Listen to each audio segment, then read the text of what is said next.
High সবাইকে। দেখো যে এটাও আমার আজকেরই কাজ। এটা একটা হেয়ার ট্রিটমেন্ট করা হচ্ছে।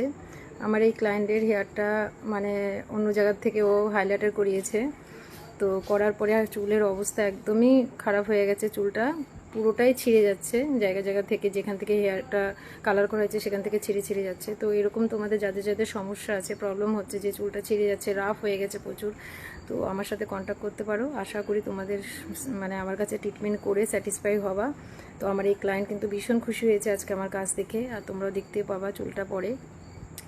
তো আমি এইটুকু বলবো, দেখো একটু জেনে শুনে হাইলাইটার কালার করো। যারা মানে একটু বোঝো যে কোথায় গেলে আমার ট্রিটমেন্টটা ভালো হবে, চুল জিনিস, অন্য কিছু না। তো ওর কিন্তু ভীষণভাবে হেয়ারফল হচ্ছে মানে করার পরে হাইলাইটার। আর হাইলাইটারটা মানে কি বলবো, একদম ফেড হয়ে গেছে, সাদা সাদা টাইপের হয়ে গেছে কালারটা। আমি ট্রিটমেন্ট করার পরে কিছুটা কন্ট্রোলে আসছে, এর উপরে আবার একবার ট্রিটমেন্ট করা হবে। তো যাই হোক, তোমাদের এরকম কারো সমস্যা থাকলে তো আমার সাথে কন্ট্যাক্ট করতে পারো। আমি ফোন নম্বরটা দিয়ে দেবো স্ক্রিনে। আর ভিডিওটা ভালো লাগলে একটু লাইক কমেন্ট করে দিও।